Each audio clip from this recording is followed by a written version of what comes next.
साथियों, जय भीम, जय भारत, जय संविधान। मैं बहुजन Dastak news and constitution channel से गौतम रत्ना। आज मैं आपको क्योंकि आज इससे पहला एपिसोड भी हमारा ऐतिहासिक तथ्यों पर था, ऐतिहासिक, और ये भी एक ऐतिहासिक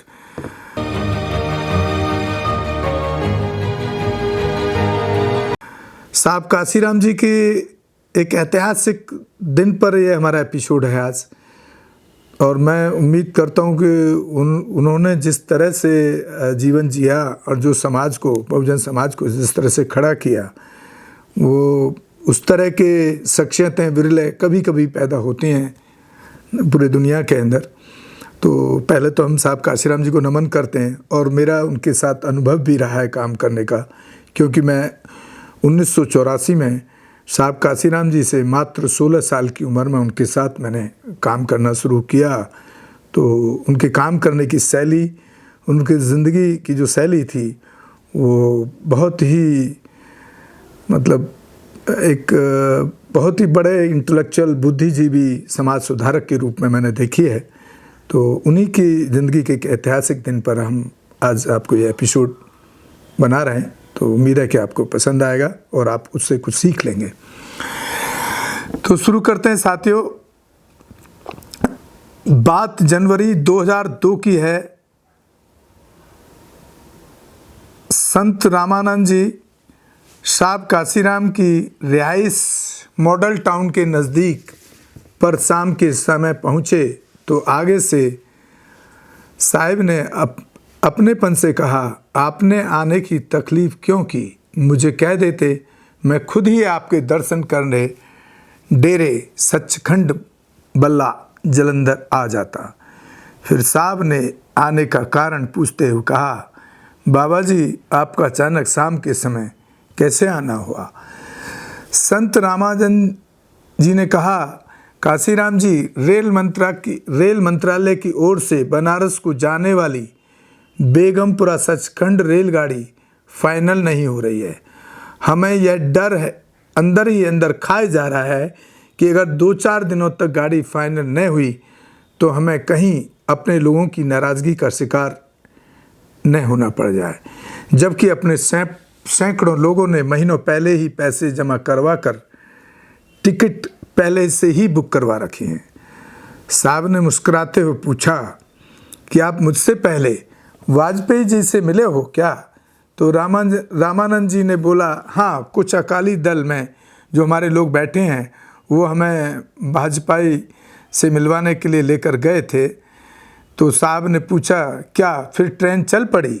रामानंद जी का जवाब था, साहिब जी, ट्रेन तो नहीं चली। साहब ने फिर रामानंद जी को पूछा, मुझे मालूम हुआ है कि इस संबंध में आप सोनिया गांधी को भी मिले हो। रामानंद जी का जवाब था कि जो कांग्रेस में हमारे लोग बैठे हैं वो सोनिया गांधी के साथ मिलवाने के लिए ले गए थे। साहब ने फिर पूछा, क्या ट्रेन चल पड़ी? साहब जी, ट्रेन तो फिर भी नहीं चली। साहब फिर बोले, तो मैं क्या कर सकता हूँ? रामानंद जी ने बोला, साहब जी, आखिरी उम्मीद सिर्फ आपसे ही है। तो साहब का जवाब था, अब आप सही जगह पर आ गए हो।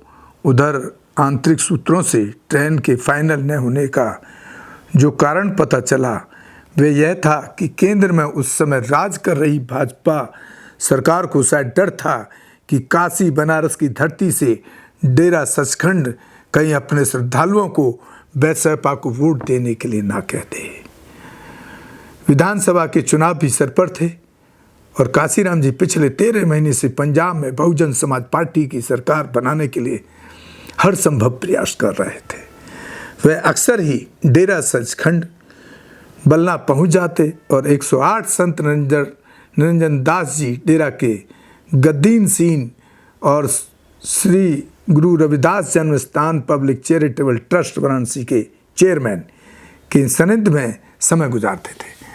संत रामानंद जी से भी उनका खूब प्यार था। बहरहाल संत रामानंद जी की बात सुनने के बाद उस समय साहब ने नज़दीक बैठे सतीश भारती को केंद्रीय मंत्री नीतीश कुमार को फ़ोन लगाने के लिए कहा।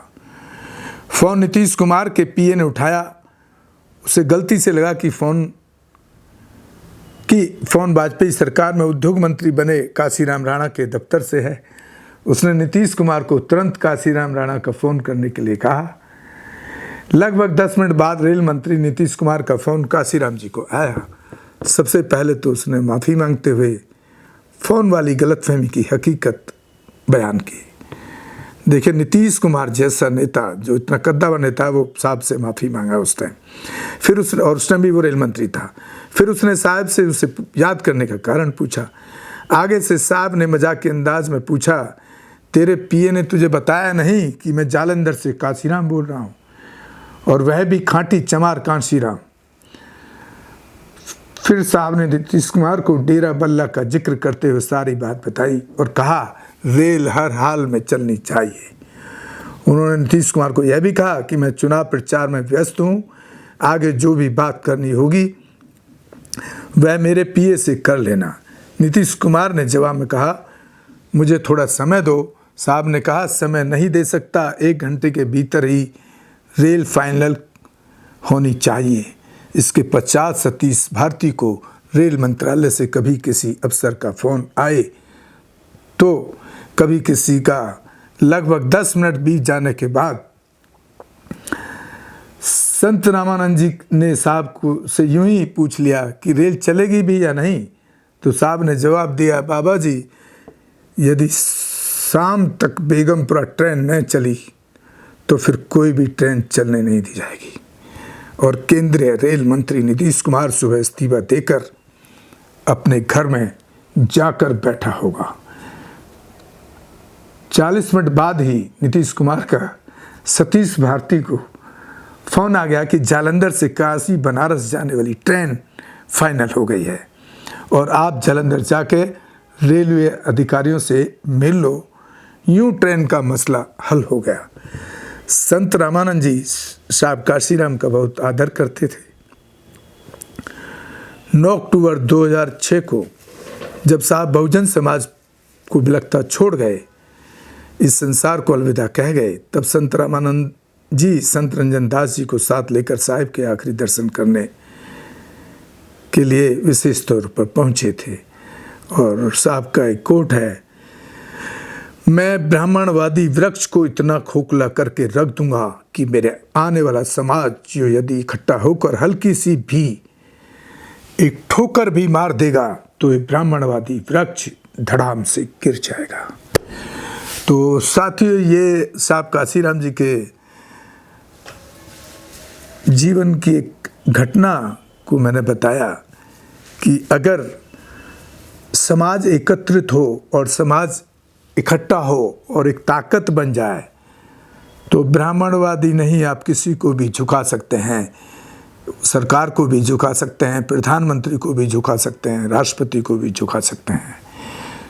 क्योंकि संगठन में वो शक्ति है जिसका मुकाबला कोई भी सामंतशाही, कोई भी मनुवादी, कोई भी ब्राह्मणवादी नहीं कर सकता है कभी भी। बट अफसोस इस बात का है कि साहब के चले जाने के बाद हमारे इतने सारे नेता बन गए, इतने सारे पार्टियां पॉलिटिकल बन गई, इतने सारे संगठन बन गए, और इतने सारे संगठन बनने का रिजल्ट आप देख रहे हैं कि वो डिवाइड हो गए और बट गए। अब वो एक शक्ति में आपको पूरे बहुजन समाज के नहीं दिखते हैं। ये साहब काशीराम जी के जाने के बाद एक बड़ा दुखद विषय है जिसको मैं आपके लिए छोड़ता हूँ कि आप सोचिएगा कि आज आपकी जो हालत पूरे देश के अंदर हो रही है, हमारे SC ST OBC माइनॉरिटी महिलाओं की, कहीं भी कभी भी रेप की घटनाएं, ज़मीनों के कब्जे और जातिवादी आतंक, कहीं मुंह पे पेशाब कर देना, कहीं चटवाना, कहीं घोड़ी से, मतलब इतनी वाहियात घटनाएं आप देख रहे हैं कि जो सुनने के साथ इतनी पीड़ा होती है, तो जो सहन करने वाला व्यक्ति होगा तो समझ लीजिए किसी उसके लिए मरने से वो कम नहीं है। तो साथियों, मैं आपसे अपील करता हूँ, साहब काशीराम जी और बाबा साहब के रास्ते पे अगर आपने चलना अभी भी नहीं शुरू किया तो आपको हमेशा पछतावा ही होगा और पछताते रहना होगा। क्योंकि और दूसरा कि अब जो राजनीति जो लोग हैं वो कहीं ना कहीं अपने कहीं ना कहीं अपने स्वार्थ भी उनका बड़ा ज़्यादा नज़र आता है उसके अंदर। ये भी एक बहुत बड़ी वजह है कि उनको सुख सुविधाओं की ऐसी लालसा हो गई है कि वो समाज को कम देखते नज़र आते हैं, अपनी सुख सुविधाओं का भोग करने की ज़्यादा दौड़ लगी है, ऐसा मैं देखता हूँ। और ये बहुत बिल्कुल एक कड़वा सच है।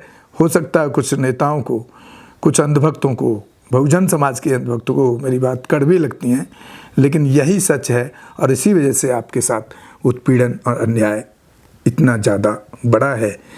मेरे जैसा तो मुझे कोई नज़र भी नहीं आ रहा आजकल कि जो अपना सब कुछ छोड़ करके सिर्फ समाज को जागरूक करना, उसके अत्याचार पर लड़ना, अपना सारा तिलांजलि दे करके मैं इस काम को करने की कोशिश कर रहा हूँ साथियों। और आपसे अपील करता हूँ कि आप कम से कम हमारे चैनल को तो आप ज़्यादा से ज़्यादा शेयर कर ही सकते हैं, देख सकते हैं, क्योंकि हम ऐतिहासिक ही पढ़ाते हैं ज़्यादातर। ऐतिहासिक अभी हमने SC ST एक्ट के हमारे एपिसोड चल रहे हैं लगातार, वो भी नहीं कोई देख रहा है। और अगर आपको सिर्फ जय भीम चिल्लाने में से अगर लगता है आपको न्याय मिल जाएगा, तो ये बड़ा एक गलतफहमी है।